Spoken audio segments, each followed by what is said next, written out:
Hello aspirants, welcome to AKS IAS academy.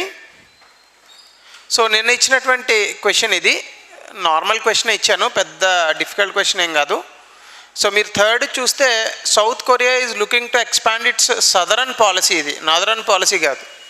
So ఇలాంటి చిన్న చిన్నవే మీకు యూపీఎస్సీలో వస్తూ ఉంటాయి, చాలా జాగ్రత్తగా చదవాలి. అందుకే very good thing when comes to the UPSC preliminary examination is reading the question and word to word, inch to inch చదవాలి ముందు. సో చదివితే మీకు ఆన్సర్ పట్టుకోవడం పెద్ద కష్టమేమీ కాదు. అలాగే north Korea has been hit hard by the pandemic and it's focusing on strengthening it's already week economy. ఇది కూడా ఏం కాదు, this is not a right thing. So answer వచ్చేసి 1 and 2 ఓన్లీ అవుతుందన్నమాట. సో ఈరోజు మనం చూడబోయేటటువంటి టాపిక్, మనకి న్యూస్ పేపర్లో ఒక రిపోర్ట్ గురించి వచ్చిందండి.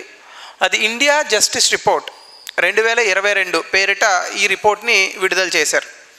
అయితే ఈ రిపోర్టు ఒక ప్రభుత్వ యంత్రాంగం చేతనో లేదా ప్రభుత్వంలో ఉన్నటువంటి శాఖల చేతనో లేదా ప్రభుత్వానికి సంబంధం ఉన్నటువంటి ఏ ఇతర సంస్థల చేతనో రాలేదు. టాటా అనేటటువంటి కంపెనీ ఉంది, మన భారతదేశంలో చాలా రెప్యుటేషన్ ఉన్నటువంటి కంపెనీ. అంటే వ్యాపారాన్ని కూడా నైతిక విలువలతో చేయొచ్చు అని నిరూపించినటువంటి బహుశా ఉన్నటువంటి చాలా తక్కువ కంపెనీలలో టాటా కూడా ఒక కంపెనీ అండ్ ముందస్తు వరుసలో ఉంటుంది. చాలా వరకు కూడా రతన్ టాటా కానీ జంషెడ్పూర్ టాటా కానీ వీళ్ళందరినీ మనం అడ్మైర్ చేస్తాం లైఫ్లో. ఈవెన్ ఇప్పటికీ కూడా రతన్ టాటా గారు ఎంత వార్ధక్యం వచ్చినటువంటి వయోవృద్ధులు అయిపోయినప్పటికీ కూడా ఆయన వస్తుంటే స్టిల్ ఇంకా ఆ లెజెండరీ స్టేటస్ అనేటటువంటిది అలాగే ఉంది. సో నైతిక విలువలకు ఉన్నటువంటి గొప్పతనం అది.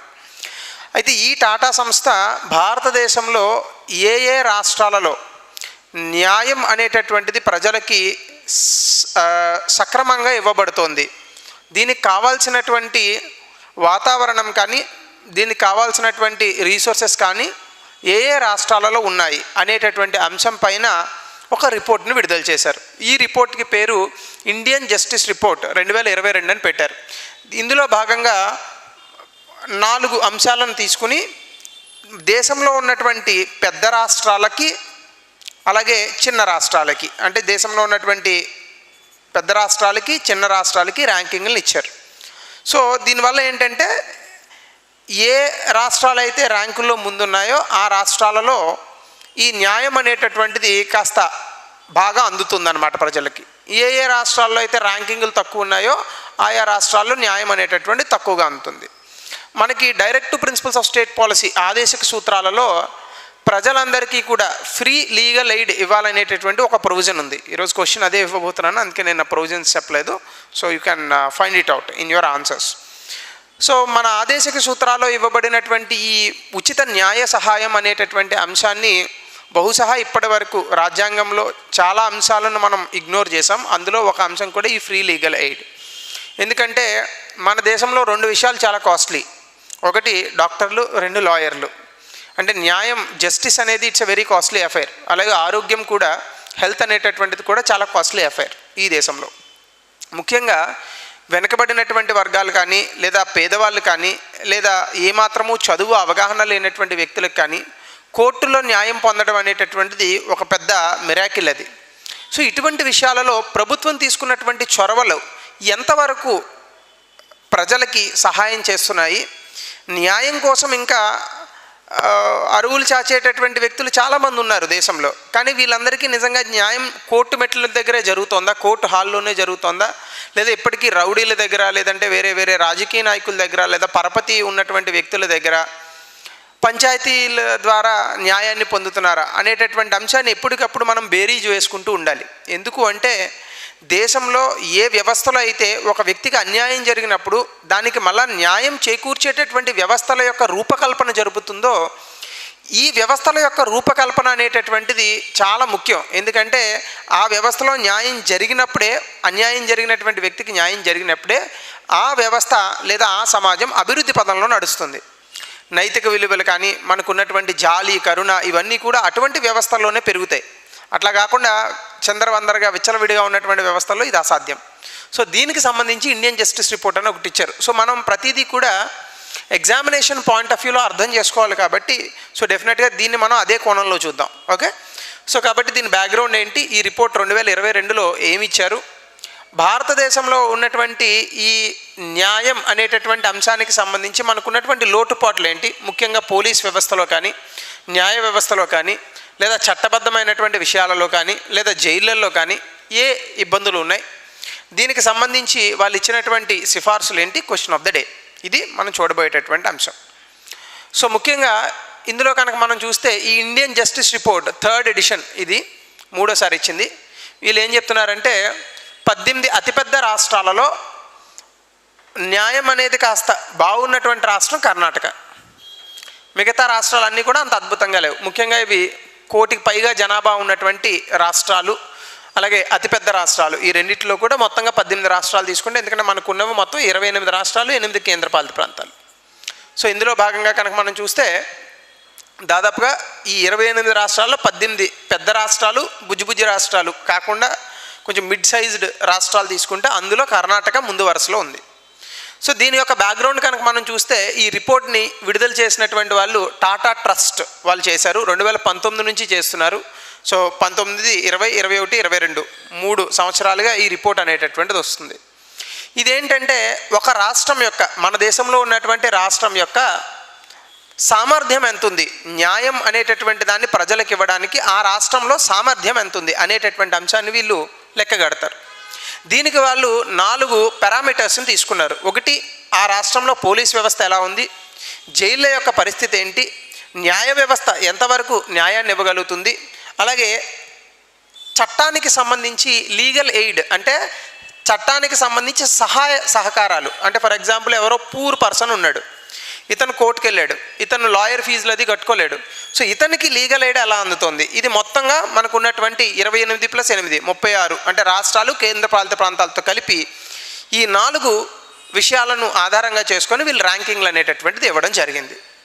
అయితే ఇందులో కనుక మీరు చూస్తే వీళ్ళు ఈ తీసుకున్నటువంటి 4 పిల్లర్స్ ఏవైతే ఉన్నాయో ఈ పిల్లర్స్ని ఒక విశ్లేషణ ప్రాతిపదికగా దీన్ని లెక్కగట్టారు. అదేంటంటే ప్రతి రాష్ట్రంలో పోలీస్ వ్యవస్థకి కానీ, న్యాయ వ్యవస్థకి కానీ, జైళ్ళకు కానీ, లీగల్ ఎయిడ్కి సంబంధించి కానీ ఎంత బడ్జెట్ని ఇస్తున్నారు. అంటే ఒక్కొక్క రాష్ట్రం పోలీస్కి బడ్జెట్ ఇస్తుందిగా. ఇప్పుడు మన తెలంగాణలో చూసారనుకోండి, మీరు పోలీసులు తిరగడానికి ఇన్నోవా కార్లు ఉన్నాయి. మీరు అదే బీహారో లేదంటే ఉత్తరప్రదేశో పోండి, ఇంకా పాతకాలపు మారుతి జీపులు లేదా టాటా సుమోలు ఇస్తారు. ఇక్కడ మన వాళ్ళకి పెట్రోలింగ్కి మంచి ఏసీ కార్లు ఇచ్చారు. అలాగే మీరు ఆంధ్రప్రదేశ్ వెళ్తే కనుక ఫోర్డ్ ఎకోస్పోర్ట్ ఇచ్చారు. అలాగే ఇక్కడ ఉన్నటువంటి పోలీసు యంత్రాంగానికి మన తెలంగాణ, ఆంధ్రప్రదేశ్ రాష్ట్రాల్లో ఫార్చునర్ కార్లు కొనిస్తారు 35 లక్షలు పెట్టి, డిఎస్పీ లెవెల్ వాళ్ళకి. అదే మీరు ఉత్తరప్రదేశ్ లేదా ఉత్తర భారతంలో ఉన్నటువంటి వాళ్ళు పూర్ స్టేట్స్ కాబట్టి తక్కువ బడ్జెట్ ఇస్తారు. సో పోలీస్కి ఎంత బడ్జెట్ కేటాయిస్తున్నారు, అలాగే ఆ వ్యవస్థల్లో ఆ తీసుకున్నటువంటి 4 పారామీటర్లో హ్యూమన్ రిసోర్సెస్ ఎంత ఉన్నాయి, రైట్, అంటే వనరులు, మానవ వనరులు ఎంత ఉన్నారు, అంటే ఎక్కువ మంది పనిచేస్తున్నారా లేదా, జడ్జిల నియామకం జరుగుతుందా లేదా, లాయర్లు ఉన్నారా లేదా, ఇలా. అలాగే వర్క్ లోడ్ ఎంత ఉంటుంది, వాళ్ళకు ఉన్నటువంటి వైవిధ్యం ఎట్లా, వాళ్ళకు ఉన్నటువంటి ఇన్ఫ్రాస్ట్రక్చర్. మీరు చూడండి, నాకు తెలీదు మీరు ఎప్పుడన్నా చూసారో లేదో, నార్త్ ఇండియాలో మీరు పోలీస్ స్టేషన్స్ చూసారనుకోండి, పాతకాలం 1970 సినిమాల్లాగానే ఉంటుంది. అరే మీరు ఇప్పుడు సైబరాబాద్ పోలీస్ స్టేషన్ చూడండి, సాఫ్ట్వేర్ కంపెనీలో ఉంటుంది అది. సో అట్లా ఇన్ఫ్రాస్ట్రక్చర్, అలాగే ట్రెండ్స్ ఎట్లా ఉన్నాయి, పోకడలు. సో దీనికి సంబంధించి 4 పిల్లర్లో ప్రతి పిల్లర్ని తీసుకుని వాళ్ళు అనలైజ్ చేశారనమాట. ఈ అనాలిసిస్ని బట్టి ర్యాంకింగ్లు ఇచ్చారు. ఇది పాయింట్ నెంబర్ 1. పాయింట్ నెంబర్ 2 ఏంటంటే ఈ రిపోర్టు ఎవరెవరు కలిసి ఇచ్చారు. టాటా ట్రస్ట్లో దక్ష్ అనేటటువంటి సంస్థ, విధి సెంటర్ ఫర్ లీగల్ పాలసీ, అలాగే టాటా ట్రస్ట్లో టిస్, ప్రయాస్, ఇంకా చాలామంది ఉన్నారు. ఈ 3 ఇంపార్టెంట్. జనరల్గా క్వశ్చన్ మనకి ఇలాంటివి అడుగుతాడు, మోస్ట్ కన్ఫ్యూజింగ్ క్వశ్చన్స్ అనమాట. ఇది 2వ అంశం. 3, 25 రాష్ట్రాలలో ఉన్నటువంటి రాష్ట్ర మానవ వనరుల సంఘాలు ఏవైతే ఉంటాయో, స్టేట్ హ్యూమన్ రైట్స్ కమిషన్స్, వీటికి సంబంధించి కూడా వీళ్ళు ఒక అసెస్మెంట్ అనేటటువంటి దాన్ని తయారు చేశారు. ఎందుకంటే మనకి కేంద్రంలో ఉన్నటువంటి కేంద్ర మానవ వనరుల సంఘం ఏదైతే ఉందో, commission, national human rights commission బాగా పనిచేస్తుంది. కానీ రాష్ట్రాల్లో అంత బలోపేతం కాలేదు. రాష్ట్రాలకు సంబంధించి ఈ హ్యూమన్ రైట్స్ కమిషన్స్ అంత అద్భుతంగా లేవు. సో వీటిని ఎంతవరకు ఆ రాష్ట్ర ప్రభుత్వాలు పైకి తీసుకొస్తున్నాయి అనేటటువంటి అంశాన్ని కూడా ఈ రిపోర్ట్లో పొందుపరచడం జరిగింది. సో దీనికి సంబంధించి 2022లో ఓవరాల్ ర్యాంకింగ్లో కనుక మనం చూస్తే ఆల్మోస్ట్ ఆల్ 18 రాష్ట్రాలు 1 కోటికి పైగా జనాభా ఉన్నటువంటివి, అలాగే స్మాల్ అంటే 1 కోటికి లోపు ఉన్నటువంటివి 7 రాష్ట్రాలు, మొత్తంగా 25 తీసుకున్నారు. ఇందులో మంచి ప్లేస్లో ఉన్నటువంటిది అంటే మొదటి ర్యాంక్లో వచ్చింది కర్ణాటక. అవుట్ ఆఫ్ 10 మార్కులకి 6.38 మార్కులు వచ్చాయి. అలాగే తమిళనాడు రెండవ ర్యాంకింగ్లో ఉంది, 6.11. తెలంగాణ కూడా 2వ ర్యాంకింగ్లోనే ఉంది, కాకపోతే చిన్న పారామీటర్స్ చేంజెస్ వల్ల తెలంగాణని 3వ ర్యాంక్లో పెట్టారు. So Telangana is also good when comes to justice అనమాట, 6.11. ఆంధ్రప్రదేశ్ అంత అద్భుతంగా లేదు. ఆంధ్రప్రదేశ్లో కనుక మీరు చూస్తే అది కేవలం 5.41గా ఉంది, అది 5వ స్థానంలో ఉంది. ఇంకా మిగతా అన్నీ మనం చదవలేం, 1, 2 గుర్తుపెట్టుకుంటే చాలు. తెలంగాణ, ఆంధ్ర గుర్తుపెట్టుకోండి, తెలుగు వాళ్ళం కాబట్టి. అలాగే ఇక్కడ కనుక మనం చూస్తే అత్యంత చండాలంగా ఉన్నటువంటి రాష్ట్రం ఏది? ఆబ్వియస్గా జనాభా ఎక్కడ ఎక్కువ ఉంటుందో అక్కడే ఉంటుంది, Uttar Pradesh. Okay, state of Goa is the lowest rank. అంటే పెద్ద రాష్ట్రాల్లో అత్యంత దారుణంగా ఉన్నటువంటి రాష్ట్రం యూపీ, చిన్న రాష్ట్రాల్లో అత్యంత దారుణంగా ఉన్నటువంటి రాష్ట్రం గోవా. రైట్, మరి మొత్తం అంతా భోగభూమే కదా. సో కాబట్టి అక్కడ జస్టిస్ అనేటటువంటిది కొంచెం తక్కువగానే ఉంటుంది, నేరాల సంఖ్య ఎక్కువగా ఉండొచ్చు. అలాగే స్మాల్ స్టేట్స్లో కనుక మనం చూస్తే సిక్కిం చాలా అద్భుతమైనటువంటి ర్యాంకింగ్లో ఉంది, 2వ స్థానంలో అరుణాచల్ ప్రదేశ్ ఉంది, లాస్ట్ స్టేజ్లో గోవా ఉంది. అలాగే ఈ మొత్తం డేటాని ఇందాక నేను చెప్పినట్టుగా ఈ 4 పిల్లర్స్ని ఆధారంగా చేసుకుని ఈ చిన్న రాష్ట్రాలకు కూడా ర్యాంకింగ్ ఇచ్చారు. సో ఆ ర్యాంకింగ్లన్నీ కూడా నేను ఇక్కడ పొందుపరిచాను. ఇన్ని గుర్తుపెట్టుకోవాల్సిన అవసరం లేదు, 1, 2 ర్యాంకులు గుర్తుపెట్టుకోండి, దట్ ఈజ్ ఎనఫ్. అలాగే దీనికి సంబంధించి మీరు డెఫిసిట్స్ చూస్తే పోలీస్ యంత్రాంగంలో మనకు కొన్ని ఇబ్బందులు ఉన్నాయని చెప్పి రిపోర్ట్ చెప్పింది. ఏంటది? కర్ణాటక రాష్ట్రం మినహా మరి ఏ ఇతర భారతీయ రాష్ట్రాలు కూడా ఎస్సీ ఎస్టీలకి సంబంధించి పోలీస్ వ్యవస్థలో ఇచ్చినటువంటి రిజర్వేషన్లు సరిగ్గా అమలు చేయట్లేదు. So this is point number 1. అలాగే మన దేశంలో ఉన్నటువంటి ఏ ఒక్క రాష్ట్రం కూడా ఆడవాళ్ళకి పోలీసులో ఇచ్చినటువంటి రిజర్వేషన్ని సరిగ్గా అమలు చేయట్లేదు. ఇది పాయింట్ నెంబర్ 2. పాయింట్ నెంబర్ 3, గ్రామీణ ప్రాంతాలు పట్టణ ప్రాంతాల్లో చూసుకుంటే పట్టణ ప్రాంతాల్లో ఉన్నటువంటి పోలీస్ వ్యవస్థ అద్భుతంగా పనిచేస్తుంది. ఇది ఎన్ని రాష్ట్రాల్లో ఉంది? 19 రాష్ట్రాల్లో ఈ విధంగానే ఉంది. ఓకే, సో కాబట్టి ఈ తేడా కూడా చాలా ఎక్కువ ఉంది. అంటే గ్రామీణ ప్రాంతాల్లో పోలీస్ వ్యవస్థ యొక్క పనితీరు 1గా తీసుకుంటే పట్టణ ప్రాంతాల్లో పోలీస్ వ్యవస్థ యొక్క పనితీరు దీనికి 10 రెట్లు ఉంది. అంటే పోలీసులు గ్రామీణ ప్రాంతాల్లో 1% రెస్పాండ్ అయితే 1గా రెస్పాండ్ అయితే పట్టణ ప్రాంతాల్లో 10 రెట్లు రెస్పాన్స్ ఎక్కువ ఉందన్నమాట. సో ఇది పోలీస్ వ్యవస్థలో వాళ్ళు గమనించినటువంటి అంశం. అలాగే న్యాయ వ్యవస్థ కనుక తీసుకుంటే జ్యుడిషియరీలో దేశంలో ఉన్నటువంటి ఏ కోర్టు కూడా, హైకోర్టు కానీ సబార్డినేట్ కోర్టు కానీ పూర్తి స్థాయి జడ్జిల నియామకంతో పనిచేయట్లేదు. ఉన్నటువంటిది ఒకటి. సిక్కింలో ఉన్నటువంటి హైకోర్టు ఒకటి పూర్తి జడ్జిలతో పనిచేస్తుంది. చండీగఢ్లో ఉన్నటువంటి డిస్ట్రిక్ట్ కోర్టు ఒకటి ఈ పూర్తి జడ్జెస్తో పనిచేస్తుంది. మిగతా ఏ కోర్టు కూడా ఖాళీలు ఉన్నాయి. ఎంత ఘోరమో చూడండి. మనమేమో ఉద్యోగాలు లేవు అంటే ఉద్యోగాలు ఎందుకు లేవు? ఉద్యోగాలు ఉన్నాయి, టాలెంటెడ్ పీపుల్ లేరు అంతే. ఉద్యోగాలు ఎందుకు లేవు? బ్రహ్మాండంగా ఉన్నాయి ఉద్యోగాలు. రైట్. సో అలాగే కేస్ క్లియరెన్స్ రేట్ కూడా మీరు చూస్తే కేవలం కేరళలో మాత్రమే 100కి 100% కేసులు క్లియరెన్స్ అనేటటువంటిది జరుగుతుంది. మిగతా ఏ రాష్ట్రాల్లోని కూడా ఈ కేసెస్ క్లియరెన్స్ అనేటటువంటి చాలా తక్కువగా ఉంది. అలాగే ఎస్సీ ఎస్టీ ఓబీసీలకు సంబంధించి న్యాయ వ్యవస్థలో నియామకాలకు సంబంధించి ఏ రాష్ట్రము కూడా రిజర్వేషన్స్ని సరిగ్గా వర్తింపజేయట్లేదు. సో రిజర్వేషన్స్ అనేటటువంటి ప్రాబ్లము పేపర్ మీదే ఉంది తప్ప దాని యొక్క రియాలిటీ అనేటటువంటిది గ్రౌండ్ లెవెల్లో లేదు చాలా అంశాల్లో అని చెప్పడానికి ఈ 2 మీరు ఎగ్జాంపుల్స్గా రాయొచ్చు మీ ఎగ్జామ్లో. అలాగే స్టేట్ హ్యూమన్ రైట్స్ కమిషన్ తీసుకుంటే దాదాపుగా 25 రాష్ట్రాలలో రాష్ట్ర మానవ వనరుల సంఘాలలో పెండింగ్లో ఉన్నటువంటి కేసులు 33,312 కేసులు. దారుణం కదా, చాలా ఎక్కువ. అలాగే కేవలం అరుణాచల్ ప్రదేశ్లో మాత్రమే చాలా ఎక్కువగా ఈ పబ్లిక్ ప్లేసెస్ అండ్ హైకోర్టులు కానీ పోలీస్ స్టేషన్లు ఇలాంటి చోట్ల ఎక్కువగా సీసీటీవీ కెమెరాలు ఉన్నటువంటి ప్లేసు. మిగతా అన్ని రాష్ట్రాల్లోని కూడా ఈ సీసీటీవీ కెమెరాస్ అనేటటువంటివి లేవు. రెండో విషయం ఏంటంటే నైట్ విజన్ ఉన్నటువంటి రాష్ట్రాలు, అంటే రాత్రిపూట కూడా కెమెరాలు పనిచేసే రాష్ట్రాలు 8 ఉన్నాయి. సో ఇది కూడా మనం ఒక అంశాన్ని చెప్పచ్చు. ఫ్రీ లీగల్ ఎయిడ్ కనుక తీసుకుంటే లీగల్ క్లినిక్స్ అని ఉంటాయి మనకి. అంటే జనరల్గా ఇప్పుడు మనకి క్లినిక్ అంటే ఏంటి? ఏదన్నా మనకు ఒంట్లో నలతగా ఉంటే వెళ్ళి వైద్యం చేయించుకుంటాం. అలా న్యాయపరమైనటువంటి సహాయాల కోసం లీగల్ క్లినిక్స్ వీటి యొక్క సంఖ్య తగ్గింది 2020 నుంచి 2022కి.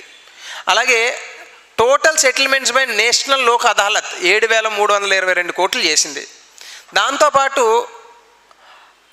32 రాష్ట్రాలలో share of under trials is more than 60%. అంటే ఒక వ్యక్తిని అరెస్ట్ చేస్తారు, ఆ కేసు ఇంకా పూర్తి కాదు, అండర్ ట్రయల్లో ఉంటారు. ఇలాంటివి ఎన్ని ఉన్నాయి?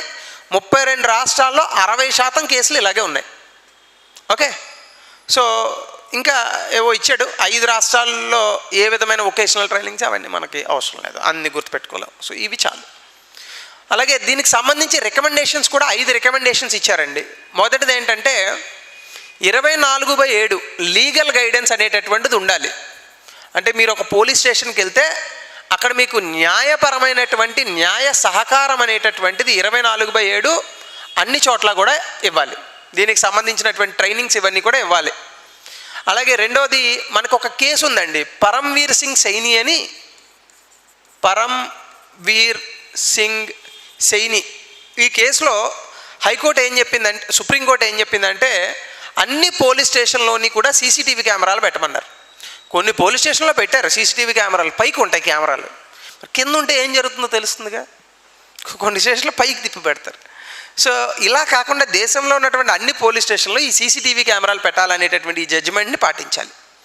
3, చాలా వేకెన్సీస్ ఉన్నాయి పోలీస్ వ్యవస్థలో కానీ అలాగే న్యాయ వ్యవస్థలో కానీ, వీటిని కూడా ఫిల్ చేయాలి. 4, ఫస్ట్ రెస్పాండర్స్ ఉంటారు. ఇప్పుడు మనకి దిశ కేసులో పోలీసులు త్వరగా రెస్పాండ్ అయ్యి ఉంటే ఆ అమ్మాయి బతికేదని ఒక కథనం వచ్చింది న్యూస్ పేపర్లో. అట్లా ఫస్ట్ రెస్పాండర్స్ ఉంటారు. ఈ ఫస్ట్ రెస్పాండర్స్ తాలూకా రీసోర్సెస్ ఏవైతే ఉన్నాయో అవి పెంచాలి. అంటే పెట్రోలింగ్ వెహికల్స్, బీట్ కానిస్టేబుల్ అంటారు, ఇవి పెరగాలి. దాంతోపాటుగా నియామకాలలో వైవిధ్యాన్ని పెంచాలి. అంటే ఒక కులానికి ఒక వర్గానికి సంబంధించినటువంటి వ్యక్తులే పోలీసులు, లాయర్లు అవ్వడం కాకుండా అన్ని వర్గాలకు చెందినటువంటి అన్ని కులాలు మతాల్లో ఉన్నటువంటి వ్యక్తులు పెరిగితే అందరికీ న్యాయం జరిగేటటువంటి ఒక ప్రక్రియ అనేటటువంటిది వస్తుంది. సో ఈ రకంగా మనం కొన్ని అంశాలను తీసుకొచ్చి ఇంకా ఎక్స్ట్రాగా కూడా ఇచ్చారు మనకి. స్టేట్ హ్యూమన్ రైట్స్ కమిషన్స్ని పూర్తిగా బలోపేతం చేయాలి. అలాగే ఫస్ట్ రెస్పాండర్స్ని సర్వీస్ డెలివరీ పెంచాలి. ఇవి కూడా ఇచ్చారు. మీరు ఇవి నోట్స్లో రాసుకోండి. అంటే దాదాపుగా మనకి 10 రికమెండేషన్స్ ఇచ్చారు. అందులో మోస్ట్ ఇంపార్టెంట్ 5 మాత్రం మీకు చెప్పాను. సో దీనికి సంబంధించి క్వశ్చన్, ఫ్రీ లీగల్ ఎయిడ్కి సంబంధించి ఏది అంటే ఈ పర్టికులర్ ఆర్టికల్ కాన్స్టిట్యూషన్లో ఉంది, ఏది కరెక్ట్? భారతదేశంలో ఉచిత న్యాయ సహాయం యొక్క స్థితిని చర్చించండి. అలాగే అన్ని స్థాయిల్లో భారత న్యాయ సేవలను అందించే సంస్థలు ఏవి? Very good question. 200 పదాల్లో రాయండి. So this is the end of Justice Report. Let us meet tomorrow with a new topic.